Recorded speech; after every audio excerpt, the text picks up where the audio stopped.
இந்த பத்மபூஷன் விருது இந்த விருது இதுக்கு முன்னாடி சிவாஜி கணேசன், ரஜினிகாந்த், கமலஹாசன், விஜயகாந்த் வரைக்கும் கொடுத்துருக்காங்க. கலைத்துறையில் சேவை பண்ணதுக்கு அஜித்துக்கும் கொடுத்துருக்காங்க. இந்த இடத்துல ஒரு சில விமர்சனங்களும் உண்டு, ரெட்டை விமர்சனங்கள் வருது. அது என்னன்னா, விஜய் அரசியலுக்கு வந்துட்டாரு, அதனால விஜயை அட்டாக் பண்ணுறதுக்காண்டி அஜித்தை சப்போர்ட்டாக பிஜேபி தேடுது, அதனால அஜித் இந்த விருது வழங்கப்பட்டது அப்படிங்கிற ஒரு சில விமர்சனமும் இருக்கு. அது சரியா தப்பா அப்படின்னா, பத்மபூஷன் விருது இருக்கு பார்த்தீங்களா, இது ஒரு ப்ரெஸ்டீஜியஸ் விருது. அந்த விருது இன்னைக்கு அஜித் வாங்குறாருன்னா ரொம்ப, அதாவது எப்படி சொல்கிறது, நம்மெல்லாம் சந்தோஷப்படணும், பெருமைப்படணும். ஏன்னா இது சினிமாவை தாண்டி பார்த்தீங்கன்னா ரேஸ்லாம் கலந்துக்கிட்டு இந்தியாவுக்கு பெருமை சேர்க்கக்கூடிய ஒரு நடிகர் தான். கலைக்காண்டி தான் இந்த விருது வழங்கப்படுது. இருந்தாலும் இதையும் தாண்டி ஒரு பெருமை அப்படின்னா அதை சேர்க்கக்கூடிய ஒரு நடிகர் தான். வேறு எந்த நடிகராது சினிமாவை தாண்டி வேறு ஒரு அவார்டோ வேறு ஒரு பெருமையோ நம்ம இந்திய நாட்டுக்கு சேர்க்குறாங்கன்னா கிடையாது. அஜித் அப்படி ஒரு மனிதர். ஒரு நடிகன் ரசிகர்கள்லாம் வேண்டாம், ரசிகர் மன்றம் வேண்டாம், என்னோட படத்தை பாருங்க, படம் நல்லா இருந்தால் ரசிங்க, அதை தவிர்த்து என்னை கொண்டாடாதீங்க அப்படின்லாம் சொன்ன அஜித்தே இந்த உற்சாகத்தை பார்த்து, அடடா என்னடா நம்ம மேலே இவ்வளோ ஒரு அன்பு காட்டுறாங்க, என்ன இந்த அன்பு, என்னதான் இந்த அன்பு அப்படிங்கிற ஒரு கொஸ்டின் மார்க் இருக்கு பார்த்தீங்களா, அது ஆரம்பிச்சிச்சு அஜித் மனசில். துபாயினுடைய அனுபவம் தான். இப்போ நேற்றுக்கு 2 நாளைக்கு முன்னாடி சேப்பாக்கம் ஸ்டுடியோவில் மேட்ச் பார்த்தது. அதாவது பொதுவாக பாருங்கள், இந்த மாதிரி பொது நிகழ்ச்சிகளுக்கெல்லாம் அஜித் கலந்துக்க மாட்டார். இப்போ கலந்துக்கிறதுக்கு காரணம் என்ன தெரியுமா?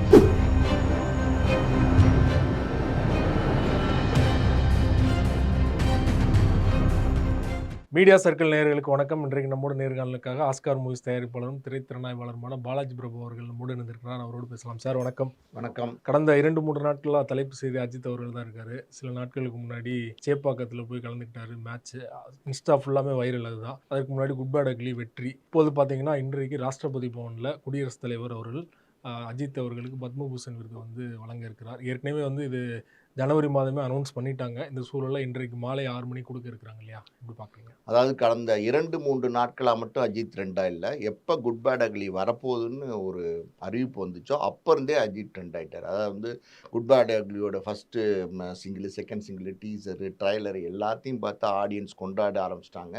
இந்த படம் வேறு மாதிரியான படமாக இருக்கும், இது ஒரு வேறு மாதிரியான அஜித் படமாக இருக்கும், ஆடியன்ஸ்க்கான ட்ரீட்டாக இருக்கும் அப்படின்னு தியேட்டருக்கு நம்பி போனாங்க. அந்த நம்பிக்கை வீண் போகல. பெரிய லெவலில் இந்த படத்தை கொண்டாட ஆரம்பிச்சிட்டாங்க.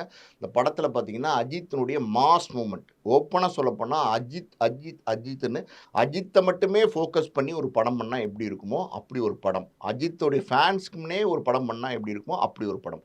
எல்லா சீன்ஸ்லேயும் பார்த்தீங்கன்னா எல்லா டயலாக்ஸு, வாக்கு, லுக்கு எல்லாத்தையுமே வேறு மாதிரி கேலப்பிங்காக ஆதிக்கு எடுத்து கொடுத்து அஜித்தை இந்த படத்தில் ஃபஸ்ட்டு சீன்லேருந்து லாஸ்ட்டு சீன் வரைக்கும் கைதட்டி கொண்டாடி விசில் அடிக்கிற மாதிரி பண்ணி விட்டார். அந்த படமும் பெரிய வெற்றி படம். தொடர்ந்து இன்னமும் அந்த படம் ஓடிக்கிட்டு இருக்கு. இந்த மாதிரியான சூழ்நிலையில் இப்போ அஜித் கிரிக்கெட் மேட்ச்க்கு போனார் 2 நாளைக்கு முன்னாடி. நம்ம சேப்பாக்கம் ஸ்டேடியமில் தலையை பார்க்க போயிருக்காரு அப்படிங்கிற மாதிரிலாம் ட்ரெண்ட் ஆகி அது ஒரு ட்ரெண்டிங்காக போயிட்டு இருந்துச்சு. அந்த ஸ்டேடியமே பார்த்தீங்கன்னா பயங்கரமாக அஜித் ஃபேன்ஸ் அவ்வளோ பேர் அந்த ஸ்டேடியத்தில் இருந்திருக்காங்க. அப்படி தான் நம்ம சொல்லணும். ஏன் அப்படின்னா, அஜித் உட்காந்துருக்காரு. அதாவது கடவுளே அஜித்தே, ஏகே ரெட் டிராகன் அப்படின்லாம் பார்த்தீங்கன்னா அஜித் கத்தி எப்படி சொல்கிறது, ஆரவாரமாக என்ஜாய் பண்ண ஆரம்பிச்சிட்டாங்க. அந்த பல ஆடியன்ஸு கிரிக்கெட் மேட்ச் பார்க்க போனவங்க கிரிக்கெட் மேட்சை கூட சரியாக பார்த்துருக்க மாட்டாங்கன்னு நினைக்கிறேன். அந்தளவுக்கு அஜித்தை ஃபாலோ பண்ணி அஜித்தை பார்த்து ரசித்து என்ஜாய் பண்ணாங்க. இதுக்கப்புறம் பார்த்தீங்கன்னா இப்போ இந்த பத்மபூஷன் விருது, இந்த விருது இதுக்கு முன்னாடி சிவாஜி கணேசன், ரஜினிகாந்த், கமலஹாசன், விஜயகாந்த் வரைக்கும் கொடுத்துருக்காங்க. கலைத்துறையில் சேவை பண்ணதுக்கு அஜித்துக்கும் கொடுத்துருக்காங்க. இந்த இடத்துல ஒரு சில விமர்சனங்களும் உண்டு, ரெட்டை விமர்சனங்கள் வருது. அது என்னென்னா, விஜய் அரசியலுக்கு வந்துட்டார், அதனால் விஜயை அட்டாக் பண்ணுறதுக்காண்டி அஜித்தை சப்போர்ட்டாக பிஜேபி தேடுது, அதனால் அஜித்துக்கு இந்த விருது வழங்கப்பட்டது அப்படிங்கிற ஒரு சில விமர்சனமும் இருக்குது. அது சரியா தப்பா அப்படின்னா தப்பு. ஏன்னா அஜித் கிட்டத்தட்ட பார்த்தீங்கன்னா 92, 93 காலகட்டத்திலேருந்து பல தடங்கல்களை, பல பிரச்சனைகளை, பல சிக்கல்களை, உடல்நிலை பல நேரங்களில் பாதிக்கப்பட்டிருக்கார். அவர் பைக் ரேஸ்லாம் போய் உடம்பு அடிபட்டு, முதுகுத்தண்டில் அடிபட்டு, பல ஆப்ரேஷன்ஸ் அஜித்துக்கு நடந்திருக்கு. இப்படியெல்லாம் ஒவ்வொரு காலகட்டத்திலையும் இனிமே இவர் தேர மாட்டார், இனிமே அவர் மறுபடியும் வர முடியாது, இனிமே வரமாட்டார் அப்படிங்கிற ஒரு விமர்சனங்கள்லாம் இருந்தபோதும், கேலி கூத்து கிண்டல் எல்லாம் இருந்தபோது, எல்லாத்தையும் தாண்டி எல்லாத்தையும் உடைச்சு அஜித் வந்து மறுபடியும் ஜெயிச்சுட்டே இருந்தார். தீனாலேருந்து நம்ம சொன்னா அதுக்கு முன்னாடி ஆசையெல்லாம் வேற மாரியான படம். அதுக்கப்புறம் பார்த்தீங்கன்னா, அஜித்தினுடைய பல படங்கள் நம்ம சொல்லலாம். பில்லா, மங்காத்தா அடிச்சு நொறுக்கிட்டு தான் இருக்காரு. இன்னைக்கு வரைக்கும் அதாவது வந்து ட்ரெண்ட் செட்டிங் அப்படிங்கிற ஒரு மார்க்கெட்லயும், அதே மாரி அஜித், விஜய் அந்த காம்படிஷன் இருக்கு பார்த்தீங்களா, அத இன்னைக்கும் தக்க வச்சுட்டு இருக்காரு. 2 பேரும் தக்க வச்சுட்டு இருக்கிற இந்த நிலைமையில, விஜய் தான் கலெக்ஷன் கிங்கு. அஜித்துக்கு மாஸ் ஆடியன்ஸ் கிடையாது. தமிழ்நாட்ட விட்டு அஜித்துக்கு ஆடியன்ஸ் கிடையாது. தமிழ்நாட்டுல மட்டும் தான் அப்படின்னு சொன்னாங்க. அதையும் இந்த குட் பேட் அக்லில உடைச்சுட்டார். அதாவது தமிழ்நாட்டிலயும் பெரிய லெவல்ல கலெக்ஷன். அவரும் கலெக்ஷன் கிங்கிறத நிரூபிச்சுட்டாரு. அதே நேரத்தில பார்த்தீங்கன்னா, கேரளா, கர்நாடகா, ஆந்திரா எல்லா பக்கமும் உலக நாடுகள்லயும் அஜித்துக்கு இந்த படத்துக்கு பெரிய வரவேற்பு கிடைச்சுச்சு. இந்த கொண்டாட்டம், உற்சாகம் அஜித்தே ஒரு புது மனுஷனா அவர் ஃபீல் பண்றாரு. அதுதான் உண்மை. இப்ப நேத்திக்கு பாருங்க, நேத்திக்கு ஏர்போர்ட்ல கிளம்பி போயிருக்காரு. அஜித்து, ஷாலினி 2 குழந்தைங்க, சுரேஷ் சந்திரா அவருடைய மேனேஜர் அவரும் போயிருக்காங்க. இதுவே வந்து ஒரு ட்ரெண்டிங்கா போயிட்டு இருக்கு சோசியல் மீடியால. அஜித் என்ன பண்ணாலும் கொண்டாட ஆரம்பிச்சிட்டாங்க சார். கிரிக்கெட் ஸ்டேடியத்துக்கு வந்தாலும் கத்தி என்ஜாய் பண்றாங்க. ஏர்போர்ட்டுக்கு போனாலும் என்ஜாய் பண்றாங்க. அந்த அளவுக்கு ஒரு மாஸ் கரிஷ்மா அஜித்துக்கு இருக்கு. இந்த பத்மபூஷன் அவார்டை வந்து பொதுவாக பார்த்தீங்கன்னா, அது ஒரு புரோட்டோகால் இருக்குது. அந்த புரோட்டோகால் படி தான் வாங்கணும். அது என்னன்னா மேக்ஸிமம் வந்து வேஷ்டி கட்டிலாம் வாங்கலாம். இருந்தாலும் அஜித்தை பொறுத்த வரைக்கும் எப்போவுமே கோட் சூட்டில் தான் வருவார். ஒரு ராயலான ஒரு லுக்கில். ஐபிஎல் பார்க்கவே அப்படி தான் வந்தார். ஐபிஎல் பார்க்கவே கோட் சூட்டோட தான் வந்தார்.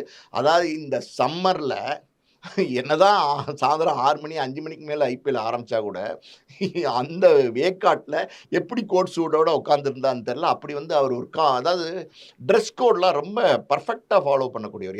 எந்த காலத்துலேயுமே நீங்கள் பாருங்களேன், எந்த ஒரு சுச்சுவேஷன்லையுமே ஒரு கேஷுவலான ட்ரெஸ் கோடில் அஜித் வரமாட்டார். எப்போவுமே ஒரு ரொம்ப ஃபார்மலான ஒரு டிப்ளமேட்டிக் ட்ரெஸ் கோடில் வருவார் அஜித்தை பொறுத்த வரைக்கும். அந்த ட்ரெஸ் கோடில் ஐபிஎல் மேட்ச்சில் உட்காந்துருந்தார். நிறைய வீடியோஸ்லாம் வெளியில் வந்திருக்கு. நல்லா ஜூம் பண்ணி போய் பார்த்தீங்கன்னா, ஒரு ஹாலிவுட் நடிகர் எப்படி இருப்பாரோ அப்படி இருக்கார். ஒரு க்ளீன் ஷேவில் சும்மா செமையாக, அதாவது வந்து அஜித் ரசிகர்களை வந்து கொண்டாடுற அளவுக்கு பெரிய ஒரு என்ஜாய்மெண்ட் பண்ணுற அளவுக்கு அவர் இருந்தார். நிச்சயமாக அவர் பார்த்தா யாரா இது ஹாலிவுட் நடிகர் வந்து நம்ம ஸ்டேடியத்தில் சேப்பாக்கம் லோக்கல் ஸ்டேடியத்தில் வந்து கிரிக்கெட் மேட்ச் பார்த்துட்டு இருக்காருன்னு சொல்லுவாங்க. அந்த அளவுக்கு இருந்தார். இப்போ இன்னைக்கு ஃபங்க்ஷனில் அந்த ட்ரெஸ் கோட் நிச்சயமாக பெரிய லெவலில் இருக்கும். என்ன மாதிரியான காஸ்டியூம் போட போகிறாரு, அதாவது கோட் ஷூட் தான். அது எப்படி என்ன மாதிரி இருக்க போகுது, எவ்வளோ ரிச்சாக எவ்வளோ அழகாக காட்ட போகுது எல்லாமே நமக்கு தெரியும். இது இல்லாமல் இன்னைக்கு வந்து க்ளீன் ஷேவில் தான் இருக்க போகிறார். ஏன்னா 2 நாளைக்கு முன்னாடி அப்படி தான் இருந்தார். ஒரு தோற்றம் அப்படி தான் இருந்துச்சு. அப்போ இந்த அவார்டு வாங்குறது இருக்குது பார்த்தீங்களா, அது ஒரு பெருமையான விஷயம். அஜித் நம்ம முதல்ல ஒரு விஷயம் என்னென்னா, நடிகனை தாண்டி அஜித்தை பொறுத்த வரைக்கும் 3 விதமாக தன்னுடைய வாழ்க்கையை அதாவது செகண்ட் ஹாஃபில் பிரிச்சுட்டார். ஒன்று வந்து சினிமா, அதாவது வந்து ப்ரொஃபஷன். இன்னொன்று வந்து பேஷன், அதாவது வந்து கார் ரேஸு, பைக் ரேஸு இது. அதுக்கப்புறம் நடுவில் ஃபேமிலிக்கான ஸ்பேஸை கொடுக்கணும்னு முடிவு பண்ணிட்டார். அவர் ஒரு ஸ்டேட்மெண்ட் கொடுத்துருக்காரு. சமீபத்தில் ஒரு அறிக்கை கொடுத்துருக்காரு. அதில் சொல்லியிருக்காரு, என்னுடைய மனைவி ஒரு 2-3 நாளைக்கு முன்னாடி தான் அவங்களோட 25th வெட்டிங் ஆனிவர்சரி செலிப்ரேட் பண்ணியிருந்தாங்க. அவருடைய மனைவி 25 வருஷமாக தொடர்ந்து எனக்கு பல விதங்களில் பக்கபலமாக இருக்காங்க, அவங்களுக்கு நன்றின்னு சொல்லியிருக்காரு. அந்த வார்த்தைகள் வந்து 100% உண்மையான வார்த்தைகள். அதாவது வந்து நம்ம ரங்கராஜ் பாண்டே இருக்கார்ல, அவர் ஒரு காணொலியில் பேசியிருந்தார். ஒரு படம் நடித்தாங்க நேர்கொண்ட பார்வையில். அப்போ ஷாலினிகிட்ட வந்து ஃபோன் வருமா. அஜித் வந்து அந்த ஃபோனை எடுத்து, அதாவது வந்து ஒரு புதுசாக லவ் பண்ணுறவங்க எவ்வளோ இப்போ ஒரு இன்வால்மெண்ட்டோட பேசுவாங்க, ஒரு இன்ட்ரெஸ்டிங்காக பேசுவாங்க. அந்த மாதிரி சொல்லு டார்லிங், சொல்லு லவ், ஐ லவ் யூ செல்லம், அப்படி தான் பேசுவாங்க. அந்த அளவுக்கு மனைவியை நேசிக்கக்கூடியவர், குழந்தைங்களை நேசிக்கக்கூடியவர். எல்லாத்தையும் மீறி பார்த்தீங்கன்னா, அஜித் வந்து ஒரு பண்பாளர். அதாவது வந்து தன்னுடைய வாழ்க்கைக்கு என்ன தேவையோ அதை வந்து அழகாக டிசைன் பண்ணிவிட்டு அதுக்கேற்ற மாதிரி வாழக்கூடிய ஒரு நடிகர். சில நாட்களுக்கு முன்னாடி துபாயில் பார்த்தீங்கன்னா, ஒரு கார் ரேஸில் கலந்துக்கிட்டு பெரிய வெற்றி அடைஞ்சார். அந்த ஸ்டேடியத்தில் ஆடியன்ஸு இதே மாதிரி தான் கடவுளே அஜித்தேன்னு அஜித் கத்தி கொண்டாடினாங்க. இந்த மூமெண்ட் இருக்குது பார்த்தீங்களா, இந்த செரிஷ்ஃபுல் மூமெண்ட். அதாவது வந்து ஒரு நடிகன் ரசிகர்கள்லாம் வேண்டாம், ரசிகர் மன்றம் வேண்டாம், என்னோட படத்தை பாருங்க, படம் நல்லா இருந்தால் ரசிங்க, அதை தவிர்த்து என்னை கொண்டாடாதீங்க அப்படின்லாம் சொன்ன அஜித்தே இந்த உற்சாகத்தை பார்த்து, அடடா என்னடா நம்ம மேலே இவ்வளோ ஒரு அன்பு காட்டுறாங்க, என்ன இந்த அன்பு, என்னதான் இந்த அன்பு அப்படிங்கிற ஒரு கொஸ்டின் மார்க் இருக்குது பார்த்தீங்களா, அது ஆரம்பிச்சிருச்சு அஜித் மனசில். துபாயினுடைய அனுபவம் தான் இப்போ நேத்திக்கு 2 நாளைக்கு முன்னாடி சேப்பாக்கம் ஸ்டுடியோவில் வந்து மேட்ச் பார்த்தது. அதாவது மக்களுடைய என்ஜாய்மெண்ட் என்னங்கிறத நம்ம பார்க்கணும் அப்படின்னு முடிவு பண்ணிட்டார். பொதுவாக பாருங்கள், இந்த மாதிரி பொது நிகழ்ச்சிகளுக்கெல்லாம் அஜித் கலந்துக்க மாட்டார். இப்போ கலந்துக்கிறதுக்கு காரணம் என்ன தெரியுமா, அவர் மனசுலேயே ஒரு மாற்றம், ஒரு உற்சாகம். அதெல்லாம் மீறி குட் பேட் அக்லி ரிலீஸ் ஆகி பெரிய லெவலில் வேற ஒரு லெவல் சார், வேற ஒரு ரேஞ்சில் வந்து அஜித்தை வந்து கொண்டாடுறாங்க அவங்களுடைய பர்டிகுலர் அவங்களுடைய ரசிகர்கள். அந்த அந்த ரசிகர்களை நம்ம இனிமேல் ஏமாற்றக்கூடாது, அடிக்கடி நம்ம வந்து ரசிகர்களோட போய் பல நிகழ்ச்சிகளை கலந்துக்கணும் அப்படிங்கிறதெல்லாம் அவருடைய எண்ணமாக இருக்குது. இன்னும் வெளிப்படையாக நான் சொல்கிறேன், இதுக்கு முன்னாடியே ஒரு காணொலியில் குட் பேட் அக்லி வர்றதுக்கு முன்னாடியே சொல்லியிருந்தேன், அஜித் மனசில் ஏற்பட்டிருக்க இந்த மாற்றம் கூடிய சீக்கிரம் ரசிகர்களை கூட வந்து நேராக அழைச்சி பார்க்கறதுக்கு, அவங்களோட ஃபோட்டோ எடுத்துக்கிறதுக்கு, அந்த மாதிரியான ஒரு நிகழ்ச்சி கூட அஜித் நடத்துறதுக்கான வாய்ப்பு இருக்குது. நிச்சயமாக அந்த அந்த அளவுக்கு அஜித் மனசில் வேற ஒரு உற்சாகம் அது ஆரம்பிச்சிருச்சு. இப்போ இந்த இந்த இந்த பத்மபூஷன் விருது இருக்கு பார்த்தீங்களா, இது வந்து ஒரு ப்ரெஸ்டீஜியஸ் விருது. அந்த விருது இன்னைக்கு அஜித் வாங்குறாருன்னா ரொம்ப, அதாவது எப்படி சொல்கிறது, நம்மெல்லாம் சந்தோஷப்படணும், பெருமைப்படணும். ஏன்னா இது சினிமாவை தாண்டி பார்த்தீங்கன்னா ரேஸ்ல எல்லாம் கலந்துக்கிட்டு இந்தியாவுக்கு பெருமை சேர்க்கக்கூடிய ஒரு நடிகர் தான். கலைக்காண்டி தான் இந்த விருது வழங்கப்படுது. இருந்தாலும் இதையும் தாண்டி ஒரு பெருமை அப்படின்னா அதை சேர்க்கக்கூடிய ஒரு நடிகர் தான். வேற எந்த நடிகராவது சினிமாவை தாண்டி வேற ஒரு அவார்டோ வேற ஒரு பெருமையோ நம்ம இந்திய நாட்டுக்கு சேர்க்குறாங்கன்னா கிடையாது. அஜித் அப்படி ஒரு மனிதர். சமீப காலமா அஜித் அவர்கள்ட்ட ஒரு பெரிய மாற்றம் நடந்திருக்குது. விரைவில் வந்து ரசிகர்கள கூட சந்திக்க வாய்ப்பு இருக்குன்னு சொன்னீங்க இல்லையா? தொடர்ச்சியா அவர் மீது வைக்கப்படுற குற்றச்சாட்டு, அவருடைய படங்கள்ல எந்த படத்துக்குமே ப்ரொமோஷனுக்கு வரதில்ல. ரூ. 100 கோடி, ரூ. 200 கோடி அவர நம்பி சம்பளம் குடுக்குறாங்க. ரூ. 300 கோடி செலவு பண்றாங்க. ஸோ வந்து ப்ரொமோஷன் வந்தா குறைந்தபட்சமா படத்துக்கு யூஸ்ஃபுல்லா இருக்கும் அப்படிங்கிற ஒரு விமர்சனம் வைக்கப்படுது இல்லையா? இனிமே அதையும் கலந்துக்குவார்ன்னு நினைக்கிறீங்களா? கலந்துக்கிட்டாலும் கலந்துக்கலாம். இருந்தாலும் நான் ஒரு விஷயம் சொல்றேன் கேளுங்க. அதாவது அஜித்தை பொறுத்தவரைக்கும் சில பிரின்சிபல்ஸ், சில பாலிசிஸ், அதாவது இது இப்படித்தான், இதை இப்படிதான் அப்படின்னு ஒரு டிசைன் நான் சொன்னேன்ல. அதாவது வந்து ப்ரொஃபஷனுக்கு ஒரு டைமு, பேஷனுக்கு ஒரு டைமு, ஃபேமிலிக்கு ஒரு டைமுன்னு அலோகேட் பண்ணிக்கிட்டார். அவருடைய வாழ்க்கையை வந்து கரெக்டாக வந்து தரவாரியாக பிரித்து அதுக்கேற்ற மாதிரி அந்த அந்த டைம் ஸ்பெண்டிங்கை பண்ணிகிட்டு இருக்காரு. இப்போ அவருடைய பாலிசி அது என்ன அப்படின்னா, இந்த மாதிரியான பொது மேடைகள் இதுக்கு முன்னாடி கலைஞர் ஐயா அவர்கள் கலந்துக்கிட்டார். ஒரு மேடைக்கு வந்தப்போ கூட ஒரு விமர்சனம்லாம் ஆச்சு. அதே மாதிரி பல மேடைகளுக்கு வந்து அழைக்கப்பட்ட போது அஜித் வந்து மறுத்துட்டார். ஓகேவா? அப்புறம் பார்த்தீங்கன்னா ஆடியோ வெளியீடு, ப்ரொமோஷன் இது எதுக்குமே அஜித் வரதில்லை. ஆனால் நல்லா முக்கியமாக கவனிச்சுங்க, ஆனால் அஜித் அவரை அப்ரோச் பண்ணும்போதே தயாரிப்பாளர்கிட்ட முதல்லே சொல்லிடுறார், சார் நான் படத்தில் நடிப்பேன், நான் நடிகன், என்னுடைய வேலை நடித்ததோடு முடிஞ்சிருச்சு, அதுக்கப்புறம் அதனுடைய ப்ரொமோஷன் அதெல்லாம் நீங்கள் தான் பார்த்துக்கணும், நான் வரமாட்டேன், இதெல்லாம் அக்ரிமெண்ட்டில் போட்டு தான் நான் சைனே பண்ணுவேன்னு சொல்கிறாரு. இது சொல்லி தான் அக்ரிமெண்ட்டே போடுறாங்க. இது தயாரிப்பாளர் ஒத்துக்கிட்டு தான் அக்ரிமெண்ட்டே போடுறாங்க. அப்படி இருக்கும்போது அவருடைய பாலிசிஸ் ஒவ்வொருத்தவங்களுக்கும் ஒரு பாலிசி இருக்கும் சார். அஜித் அந்த பாலிசி அவர் பின்பற்றுறாரு. அந்த பாலிசியில் அவர் ஸ்டிக் ஆன் பண்ணிட்டு இருக்காரு. அந்த பாலிசியில் எந்த காலத்துலையாவது விலகி வெளியில் வந்திருக்காருன்னா விலகி வெளியிலே வரல. அதனால் அவருடைய பர்சனலான சில விஷயங்கள் இருக்குது பார்த்தீங்களா, அதை நம்ம டிஸ்டர்ப் பண்ணுறது தப்பு. ஆனால் ஒரு படத்துக்கு ஒரு நடிகன் ப்ரொமோஷனுக்கு வந்தால் நல்லதா நல்லது இல்லையான்னா நிச்சயமாக நல்லது. ஒரு படத்துக்கு ஒரு நடிகன் அஜித் மாதிரி ஒரு மாசான நடிகர் படத்துக்கு ப்ரொமோஷனுக்கு வந்தால் அந்த படத்தை வந்து இன்னும் பன்மடங்கு வந்து ஆடியன்ஸ்கிட்ட போய் சேர்க்கும். ஆனால் அவருடைய பாலிசி அப்படி இருக்கும்போது நம்ம ஒன்றும் பண்ண முடியாது. பொதுவாக இந்த இடத்துலையுமே அஜித்துக்கு ஒரு மனம் மாற்றம் வந்து இனிமேல் நம்ம இதே மாதிரி இப்போ ரெட்ரோடைய ஆடியோ வெளியீடு வந்து நேரு ஸ்டேடியமில் நடந்துச்சு. கிட்டத்தட்ட 10,000 பேர் பார்த்தாங்க இல்லையா, கொண்டாடினாங்க. அதே மாதிரி வந்து விஜயோட படங்கள் பார்த்திங்கன்னா எல்லாமே ஆடியோ ரிலீஸ் நடத்துகிறாங்க. அதில் விஜய் வந்து ஒரு குட்டி கதை சொல்கிறாரு, அது ஒரு மாசாக ட்ரெண்டிங் ஆகுது. அந்த மாதிரி நம்மளும் பண்ணலான்ற எண்ணங்கள் அஜித்துக்கு வந்தாலும் வரலாம், குட் பேட் அக்லிக்கு அப்புறம். அதையும் தாண்டி நீங்கள் முன்னாடியே சொன்னது மாதிரி குட் பேட் அக்லி படம் வந்து தமிழ்நாட்டில் மட்டும்தான் அஜித் அவர்கள் ரசிகர்கள் இருக்குது, மற்ற மாநிலத்தில் இல்லை அப்படிங்கிறத உடச்சிருச்சு. அப்படின்னாலுமே விஜய் விட்டுலாம், மற்ற நடிகர்கள் பார்த்தீங்கன்னா சூர்யாவாகட்டும், விக்ரம் ஆகட்டும். இப்போது சூர்யா அவர் ரெட்ரோவுக்கு வந்து ஹைதராபாத் போனார், விக்ரம்லாம் வந்து இந்தியா ஃபுல்லாக டூர் போனார் இல்லையா? ஸோ அஜித் அவர்கள் அந்த மாதிரி பண்ணாருன்னா அவருடைய ரசிகர்கள் வந்து ஒரு பேன் இந்தியா ஸ்டாராக கூட மாற வாய்ப்பு இருக்கு. அதாவது வந்து ஒரு விஷயம் சார் தெரியுமா சார், இப்போ வந்து இந்த கரிஷ்மா நம்ம சொன்னோம்ல, அதாவது வந்து ஒரு ஒரு ஒரு ஒரு நடிகனை ஒரு ஒரு செட் ஆஃப் பீப்புள்ஸ் அவங்களுக்கு வந்து ஓவராக எல்லாத்தையும் தாண்டி ஒரு உணர்வு, ஒரு வெறித்தனமான ஒரு பற்று, பிரியம், பாசம் இதெல்லாம் ஏற்பட்டு தான் ஆடியன்ஸ் வந்து அவங்க, அதாவது வந்து ஃபேன்ஸ் வந்து அவங்கள ஃபாலோ பண்ணுறாங்க இல்லையா? அந்த மாதிரி ஃபேன்ஸ் வந்து இவர் இந்த மாதிரி பல இடங்களில் வந்து போய் தரிசனம் கொடுத்தாருன்னா நம்ம அப்படி தான் சொல்லணும். ஏன்னா இவர் வெளியிலே வரதில்லை, இப்போதைக்கு தான் இப்போ தான் வர ஆரம்பிச்சிருக்காரு. கொடுத்தாருன்னா இன்னும் அந்த கொண்டாட்டம் இருக்குது பார்த்தீங்களா, 100 மடங்கு ஒரு கொண்டாட்டம் அப்படின்னா 100 மடங்கு கொண்டாட்டம் 200 மடங்காக 300 மடங்காக மாறும். அதே நேரத்தில் இவர் இப்படி ப்ரொமோஷனுக்கெலாம் பல ஸ்டேட்டுக்கெலாம் போக ஆரம்பித்தார்னா அந்த படத்தினுடைய வெற்றி இருக்குது பார்த்தீங்களா, அதுவும் வேறு விதமான வெற்றியை கொடுக்கும். இப்போ சொல்கிறாங்கல்ல இத்தனை கோடியை தாண்ட முடியாது அப்படின்னு சொல்கிறாங்கல்ல, அதெல்லாம் அசால்ட்டாக தாண்டிட்டு போகலாம். சில நடிகர்கள் ப்ரொமோஷனுக்கு போயே இத்தனை கோடி தான் தாண்டுது. தகுதிதத்தம் போடுது. இவரெல்லாம் ப்ரொமோஷனுக்குலாம் போய் நிக்க ஆரம்பிச்சாருன்னா, அந்த கலெக்ஷனே வேற மாரியான ஒரு கலெக்ஷன் கூடிய இடத்துல அஜித் இருக்காரு. அப்படி ஒரு மார்க்கெட் அஜித்துக்கு இருக்கு. அஜித் அவர்களுடைய பிறந்தநாள் மே 1ஆம் தேதி வர இருக்குது. பிறந்தநாளுக்கு மொத நாள் வந்து வாலி படம் ரிலீஸ் ஆகிருக்குன்னு சொல்றாங்க. அதேபோல பிறந்த நாள் அன்னைக்கு வீரம் படம் ரிலீஸ் ஆகிருக்கு அப்படின்னு சொல்றாங்க இல்லையா? இதுவும் பெரிய அளவுல வசூல் பெற வாய்ப்பு இருக்குன்னு நினைக்கிறீங்களா? நிச்சயமா பெரிய லெவல்ல வசூல் பெறும். எப்படி சொல்றேன்னா, இப்ப விஜயோட சச்சின் பெரிய கலெக்ஷன் பண்ணியிருக்கு. இதுக்கு முன்னாடி பார்த்தீங்கன்னா, அந்த கில்லி அதுவும் பெரிய கலெக்ஷன் பண்ணுச்சு. விஜயோட படம் ரிலீஸ் பண்ணி. இப்ப அஜித்தும் பார்த்தீங்கன்னா, விஜய்க்கு ஈக்குவலா எந்த விதத்திலயுமே வந்து ம விஜயோடைய நிகர்லேருந்து நம்ம கம்மியா சொல்ல முடியாது. அப்படிப்பட்ட ஒரு மாஸ் நடிகர். அவருடைய பிறந்த நாள் வேற.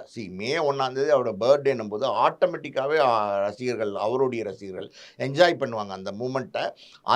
அந்த நேரத்தில வீரம் இவர் நடிச்ச ஒரு பெரிய வெற்றி படம். அதுக்கு முதல் நாள் பார்த்தீங்கன்னா, வாலி இவர் நடிச்ச ஒரு பெரிய வெற்றி படம். இதெல்லாம் ரிலீஸ் ஆகும்போது, இந்த தியேட்டர்ல ஒரு ஆடியன்ஸ் போய் பார்க்க தான் செய்வாங்க. அந்த இடத்துல ஒரு ஆட்டம், பாட்டம், கொண்டாட்டம் எல்லாம் இருக்கத்தான் செய்யும். இப்ப சமீபத்தில பாருங்க, இந்த ரிலீஸ் படங்களை எல்லாம் அதாவது பெரிய ஸ்டார்டம் நடிச்ச படங்கள் எல்லாருக்கும் ஓடுறது இல்ல. நடிச்ச படங்கள் எல்லாம் பார்த்தீங்கன்னா, அவங்களுக்கான ஆடியன்ஸ், அவங்களுக்கான எப்படி சொல்றது? ரசிகர்கள் போய் தியேட்டர்ல ஒரே ஆட்டம், பாட்டம், கொண்டாட்டம் தான். செமையா என்ஜாய் பண்றாங்க. அந்த வைப், அந்த என்ஜாய்மென்ட் இருக்கு பார்த்தீங்களா? அது வந்து அவங்க பெருசா நினைக்கிறாங்க இப்ப. ஏதோ ஒரு இடத்துல சார் மாஸா ஒரு இடத்துல ஒரு இடத்துல மிங்கிள் ஆயி எல்லாருமே அஜித் ரசிகர்கள். அந்த மாரி இருந்து சந்தோஷமா ஆடி, பாடி கொண்டாடுறாங்க. இத ரீல்ஸ் ஆக்கி போடுறாங்க. இத ட்ரெண்ட் ஆக்குறாங்க. இது ஒரு நல்ல விஷயம் தான். இதே நேரத்தில பார்த்தீங்கன்னா, அந்த படத்த எடுத்த தயாரிப்பாளருக்கும் பல வருடங்கள் கழிச்சு பெரிய கலெக்ஷன் கிடைக்குது. கிட்டத்தட்ட பார்த்தீங்கன்னா, இப்ப ரிலீஸ் ஆகுற படங்கள்லாம் பார்த்தீங்கன்னா, கில்லி 20 கோடி கலெக்ட் பண்ணுச்சுங்கிறாங்க. எங்க நடக்கும்? ஒரு புது படத்துக்கே அந்த கலெக்ஷன் கிடையாது. அப்புறம் வந்து இப்ப சச்சின் வந்து 10 கோடி கலெக்ட் பண்ணுங்கிறாங்க. இன்னும் ஓடிட்டு இருக்கு. ஸோ இதே மாரி ஒரு பெரிய கலெக்ஷன் 10 கோடி, 8 கோடி, 15 கோடி இப்படிலாம் கலெக்ட் பண்ணும்போது, அந்த தயாரிப்பாளருக்கும் பெரிய லாபம். அதாவது வந்து இந்த நடிகரை வைத்து எடுத்த அந்த தயாரிப்பாளர் ரொம்ப சந்தோஷம் அடைவார். இந்த நடிகர் படம் இந்த தியேட்டர்ல பார்க்கும்போது அந்த ரசிகர்களும் சந்தோஷம் அடைவாங்க. இன்னொரு விஷயமும் இருக்குது. இதுக்குள்ள என்னன்னா, இப்ப கிட்டத்தட்ட பார்த்தீங்கன்னா, 2கே கிட்ஸ்ன்னு சொல்றாங்கல்ல. அதாவது 2000ல 2002, 1, 3 எல்லாம் பிறந்தவங்கலாம் இன்னைக்கு 20, 22, 23 வயசு பசங்களா இருப்பாங்க. அவங்க இப்ப அஜித் படங்களை பார்த்து, அதாவது மங்காத்தா மாரி, பில்லா மாரி படங்களை பார்த்து, இப்ப குட் பேட் அக்லி எல்லாம் பார்த்து, பெரிய அஜித்தினுடைய தீவிர ரசிகர்களா இருப்பாங்க. அந்த மாரியான ரசிகர்கள், இப்ப இருக்கிற யங்ஸ்டர்ஸ், புது பசங்க, அவங்களுக்கு வந்து இந்த தியேட்டர்ல வந்து இந்த அஜித் படத்த வந்து இந்த மாஸா ஓடி அந்த காலத்துல வெற்றி அடைஞ்ச பல படங்களை மறுபடியும் தியேட்டர்ல பார்க்குறது இருக்கு பார்த்தீங்களா? அது வேற மாரியான ஒரு எக்ஸ்பீரியன்ஸ். அத வேற இப்ப லைக் பண்றாங்க. பொதுவாவே பாருங்களேன், தியேட்டர் எக்ஸ்பீரியன்ஸ்க்காண்டி நெறைய பேர் வர ஆரம்பிச்சுட்டாங்க. அதுக்கு நல்ல சாட்சி குட் பேட் அக்லி தான். வந்து ரிலீஸ் பத்தி பேசினோம். மே 1ஆம் தேதி தான் ரெட்ரோ படம் ரிலீஸ் ஆகிருக்குது. சச்சின் படம் ரீரிலீஸ் ஆனப்போ வந்து குட் பேட் அக்லி வந்து பாதிப்படைஞ்சதா வசூல்ல அப்படிலாம் பேசு பொருளானது. இப்போ வந்து முதல் நாளே வந்து ரெட்ரோ படம் ரிலீஸ் ஆன முதல் நாளே அஜித் அவருடைய படம் ரிலீஸ் ஆனா அது பாதிக்கும்னு நினைக்கிறீங்களா ரெட்ரோ திரைப்படத்த? அதாவது வந்து எப்படின்னா, இது ஏற்கனவே 20 வருஷத்துக்கு முன்னாடி, 25 வருஷத்துக்கு முன்னாடி, 18 வருஷத்துக்கு முன்னாடி ஆல்ரெடி வந்து ஓடி மக்கள் பார்த்த படம். ஓகேவா? இந்த படத்த பொறுத்தவரைக்கும் பார்த்தீங்கன்னா, இது ஏற்கனவே பல சேட்டிலைட் சேனல்ல வந்திருக்கு, பல ஓடிடில வந்திருக்கு, டிவில எல்லாம் பார்த்துருப்பாங்க. ரிப்பீட்ன்னு எல்லா படத்தையும் பார்த்துருப்பாங்க. ஒரு மாஸ் நடிகர். அந்த நடிகருக்கான ரசிகர்கள்னு ஒருத்தவங்க இருக்காங்க பார்த்தீங்களா? ஒரு ரசிகர் பட்டாளம். அந்த பட்டாளம் இந்த படத்த வந்து பெரிய லெவல்ல கொண்டாடும். அது அங்க இருக்கும். இப்ப நீங்க சொல்றீங்கல்ல, ரெட்ரோவே இது பாதிக்குமானா, பாதிக்காது. ஏன் பாதிக்காதுன்னா, ரெட்ரோ வந்து ஒரு ஃப்ரெஷ் படம். புதுசா நான் இன்னும் மே 1 தான் வெளியீடாகுது.